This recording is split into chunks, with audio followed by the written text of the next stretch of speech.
Վերջին շրջանում զեղծարարներն ակտիվացել են, ավելացել են բանկային խաբեությունները, անգամ քաղաքացիների անունով վարկեր են ձևակերպում։ Այս անգամ զեղծարարների հերթական զոհն է եղել Արամեն Պետրին, ով ժամանակին է կողմնորոշվել ու հասկացել, թե ինչ է կատարվում։ Արամի հոլովակը ներկայացնում ենք առանց մեկնաբանության։ Հեսա մի վարկան կմնաս գծի վրա, ես քեզ հեսա մի վարկան սպասի, հա? Անջան, պրիվետ, ցավը տանեմ։ Լսի, քո մասնագիտական հարցերից բանկում ես աշխատում։ Լսի, մեկը զանգել է, ասում է փող եմ փոխանցել, հեռախոսի վերջի երկու թիվը սխալ եմ գրել, քեզ է եկել, հիմա քեզ կոդ է գալու, այդ կոդը ինձ կասես, որ ես փողը հետ նստացնեմ։ Տես բան կարա լինի, թե փող են ուզում տանեմ դրայցս։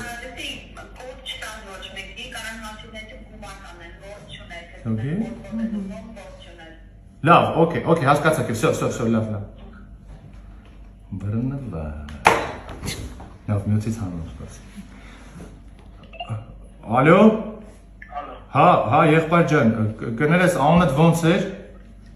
Անունս Արտուր է։ Արտուր ջան, հա, տատիկս էր զանգել, ուղղակի վաղուց չենք խոսացել, 10 տարի է կապի մեջ չենք իրար։ Ապեր հիմա ասում ես կոդ, հա, կոդ ասեմ ես, հա։ Կոդ պետք գա, պրոստը նորից եմ ասում, նայ, ասենք երբ որ գումարը փոխանցել եմ, մի թիվ սխալ եմ գրել ու քեզ է եկել։ Հիմա այդ կոդը որ կա, ես այդ գումարը վերցնում ու всё այդ է։ Բայց հենց ինձ պետք է գար, այսքան մարդկաց միջից հենց ինձ պետք է գար այդ գումարը, ախպեր, ես խառնվում եմ, ապես նենց լարված եմ, ապեր չես պատկերացնում, նենց լարված, լավ, ապեր ուղղակի իմ հեռախոսը բան է, տենց կնոպկով հեռախոս է, ես չգիտեմ, ինչ SMS պետք է գա, SMS, իմը ռուսական, ռուսերեն է իմ մոտ, SMS-ը ոնց է։ Կապ չունի, ինչ լեզվով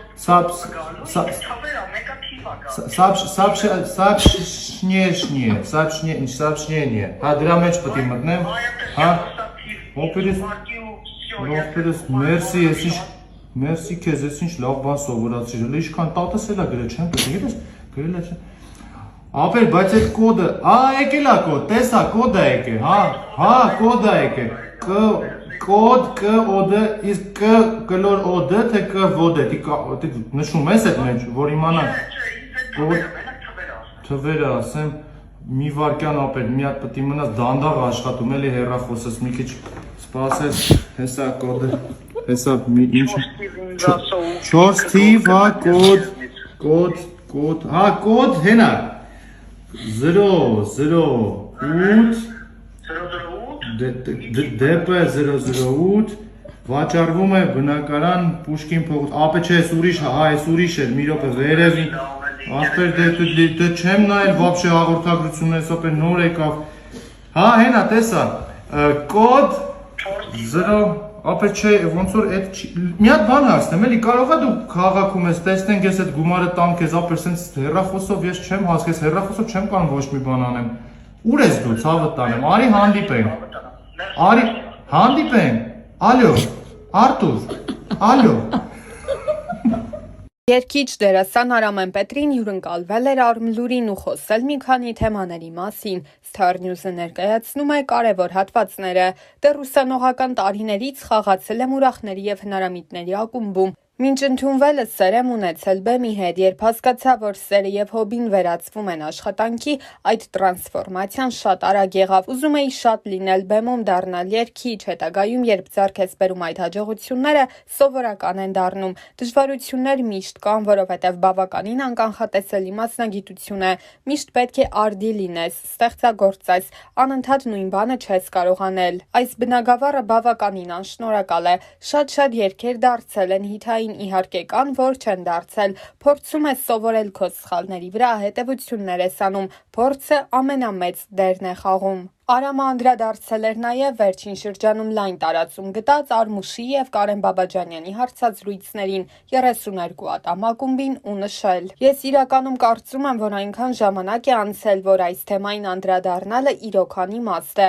Կարծում եմ, որ ինչ որ եղել կամ չի եղել դրանից անցել են շատ տարիներ, ակտուալ չի էլ այս թեման։ Ես չգիտեմ, թե ինչի է բացվել այս թեման անկեղծ ասած։ Ամեն մեկս էլ այս հարցի շուրջ լիքը խոսել ենք, քննարկել ենք։ Եղել է հարց, որի շուրջ հայտարարի չենք եկելու եղավ այնինչ եղավ, բայց մենք ամեն դեպքում տղաների հետ էլի կապի մեջ ենք, ավել մեկնաբանելու բան չկա, որովհետև իմաստ էլ չկա։ Երգիչը խոսել էր նաև արտագաղթելու մասին ու ընդգծել մշտական բնակության Ամերիկայի Միացյալ Նահանգներ տեղափոխվելու ցանկություն չունի։ Ես գործի բերումով համատեղում եմ հիմնական գործունեությունս ծավալում եմ Հայաստանում, Միացյալ Նահանգներ գնում եմ մենահամերգներով կամ հանգստանալու, քանի որ Երևանից հետո երկրորդ քաղաքը, որտեղ իմ ամենաշատ ընկերները կան Լոս Անջելեսն է, դրա համար շատ եմ այցելում։ Հայաստանում վաստակած ֆինանսը բավարարում է լիարժեք ապրելու համար, չեմ նեղվում։ Զրույցի ընթացքում անդրադարձ եղավ նաև Գոյ թատրոնի և կոնսերվատորիայի շուրջ ստեղծված իրավիճակին։ Այս հարցին հստակ պատասխան կարող եմ տալ, բայց գուցե շատ դիլետանտ պատասխան լինի,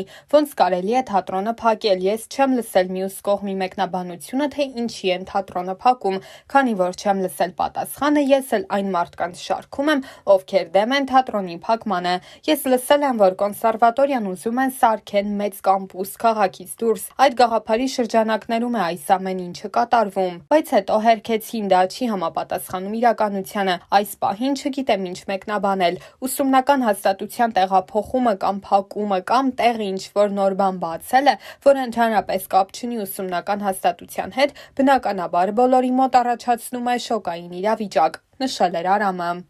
Նշենք, որ հաղորդման ընթացքում Արմուշի հնչեցրած հայտարարություններից հետո Կարեն Բաբաջանյանը ինքն էր զանգահարել և ցանկություն հայտնել հաղորդմանը մասնակցելու և հերքելու բոլոր այն թեզերը, որոնք առաջ էր քաշել Արմուշը։ Նայեցի այդ հաղորդումը ու հասկացա, որ բոլոր անթույլատրելի կարմիր գծերը անցել է ու հաղորդմանը հյուր է իր կանչել մի մարդու, ով իրականությունից կտրված, ստախոս մուլտիկների մեջ ապրող է, ով այսքան տարի անց իրեն թույլ է տալիս խոսել մի թեմայի մասին, որի մասին այսօր մենք կխոսենք։ Ինքը ամբողջ հաղորդման մեջ երկու ճիշտ բան է ասել, մնացած ամեն ինչ է թյուրիմացություն։ Խոսում է 32-ի սկսելուց ու ասում է՝ կանչեցինք մի հոգու, ասեցինք դու գովացներով կզբաղվես։ Ապա քո հաղորդման մեջ մի քանի րոպե հետո այդ մարդը դառնում է սցենարիստ, կոմպոզիտոր, դրամատուրգ, ինքը դառնում է զորք, ես զորավար, կյանքում տենց լինում է, այդ ինչ պաշտոնեական բարձրացում եղավ այդ կարճ ժամանակում։ 16 տարեկանում ես առաջին անգամ կավայենով բեմ բարձրացա,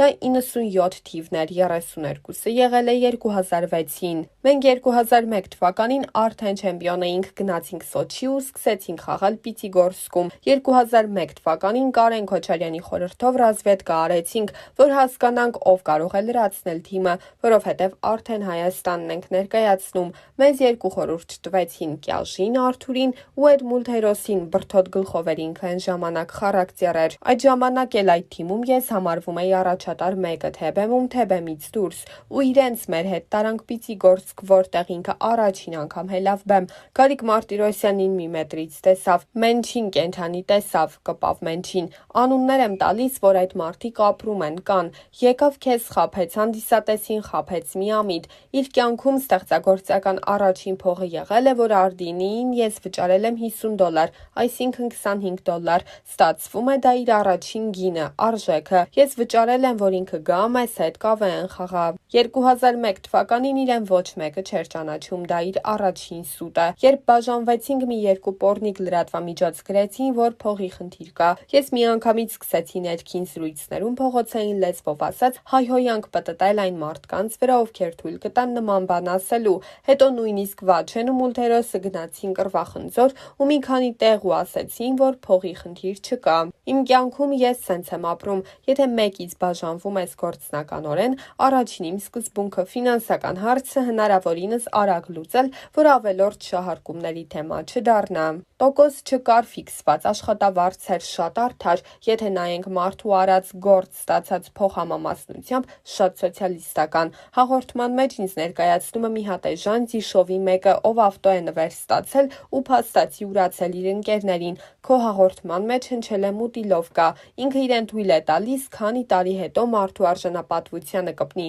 ասի անունը չեմ ուզում տամ, էն մի հոգին, մարդա մեկը։ Ինքը խոսելու բան չունի, ինչ է արել ինքը այսքան ժամանակ։ Իմ հարազատները կողքի մարդիկ ասում են, «Էդ ինչ փորացավ է, ինքը դատարկություն է, իմ անունը քեզ ինչ է արել, որ դու այդ ձևով դու անունիցս զզվում ես, ես սատկած կռիս եմ, կամ դու ով ես, քեզ ում տեղն ես դրել, որ թույլ ես տալիս մարդու արժանապատվության հետ խաղալ, ասում է ծիշով կա, ծիշովի մարդ, նվեր տվին, կուտը տվին, ինչ կուտը տալ»։ Ինքը իրանից ոչ մի բան չի ներկայացնում, Արամը, Գարիկը զբաղված են, իրենք կայանալու խնդիր չունեն։ 32-ը իմ կյանքում կարևոր էտապ է եղել, ինքն էլ այդ էտապում մի մասնիկ։ Ես դրանից հետո լիքը բան եմ արել։ Դուրսը 24 թիվն է, երեխա էինք, դա անցանք, գնացինք, ուր ես մտնում այդտեղ, ինչ ես անում, որովհետև իր ստեղծագործական կյանքը մի հատ ուղիղ գիծ է, 32, վիտամին, որը նույնն էր, քարեդար դպիկ ա տվել երևի իր կյանքում ու վերջ, ինքը արժեքավոր ինչ է ստեղծել,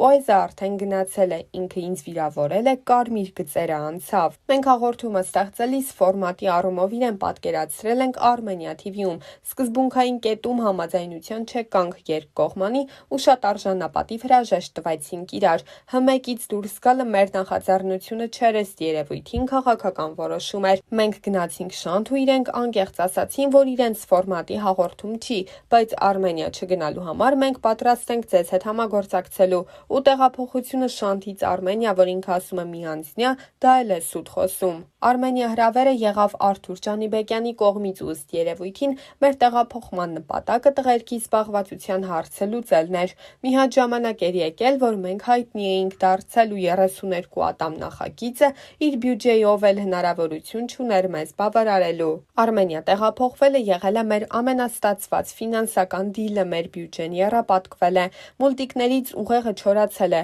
ասում է շանթում 3 պատ էինք անում, գնացինք Armenia, շանթում չի եղել 3 պատ, դա հենց Armenia-ում է եղել։ Մենք իրենց առաջարկեցինք 3 պատը միասին անել, պատասխանատվություն, ռիսկ կրելու, տղերքը ասացին, մենք համաձայն չենք, ավելի լավ է մենք ելույթավճարով, ասացինք օքեյ, մեր կողմից էլ ընդունելի եղավ, որ TV-ների պատճառով բաժանվեցինք, գործ ունես անադեկվատ մուլտիկների մեջ հայտնված մարդու հետ, ինչ Armenia TV-ի ժողով։ Մենք մեր մեջ ժողով ենք արել, եկավ մի հատ պահ, որ մերժիր Կարենին առաջացավ, Կարենը հրաժարական չտվեց, իրենք գնացին։ Չորացած ուղեղի հետ գործ ունես։ Մենք մեր production-ում հավաքվել ենք, իրենք ուլտիմատում են ներկայացրել, ես չեմ գնացել այդ ուլտիմատմանը։ Վերջին շրջանում բոլորս հոգնել էինք ամեն շաբաթ 40-50 րոպե հումոր գրել ու խաղալ։ Արդեն դժվար էին սցենար գրում տղերքը ու ստացվում էր, որ նկարահանումից 1-2 օր առաջ դեռ սցենար չկար ու իմ պատասխանատվությունը եղել է ոչ միայն վարչական, որ փողն են ասում, այլ նաև ստեղծագործական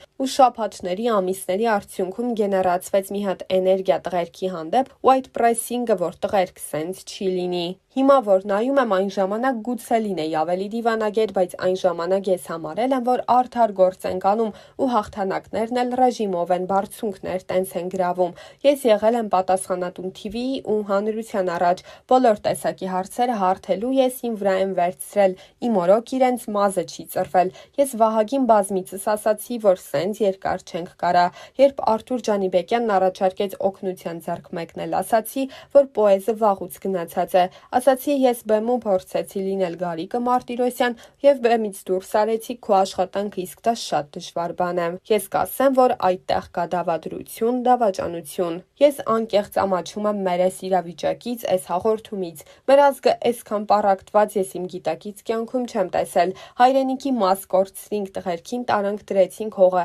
Այսօր ստեղ մենք ինչից ենք խոսում, ինչ ենք անում։ Կարեն Բաբաջանյանը անդրադարձել էր նաև իր եւ Վահագն Գրիգորյանի հարաբերություններին ու նշել. Ընկերները փակագծերի մեջ դիրմ ենք, Վահագի հետ համագործակցել ենք, արել ենք բազմաթիվ բաներ։ Վահագի հետ են բոլոր հնարավոր պոտենցիալ բաները, կարծում եմ արել ենք, դեռ մի բան էլ ավել։ Իսկ ահա հաղորդման վերջում Կարենը ուղիղ խոսք էր հղել հենց Արմուշին ու նշել. Արմուշ, էս էիր ուզում, ես էս չէի ուզում, գիտես խի, որովհետև 2 հատ տղա ես մեծացնում, բայց դու հաշվի չառար, որ 2 հատ տղա էլ ես եմ մեծացնում։ Մեծ տղես էլ քո 2 բոյինա ու ընդհանրապես լավ խոսք կա, երբ մատը տնգում ես մեկի վրա ու մատնացույց ես անում, հիշի, որ 3 մատդ էլ քեզ են ցույց տալիս։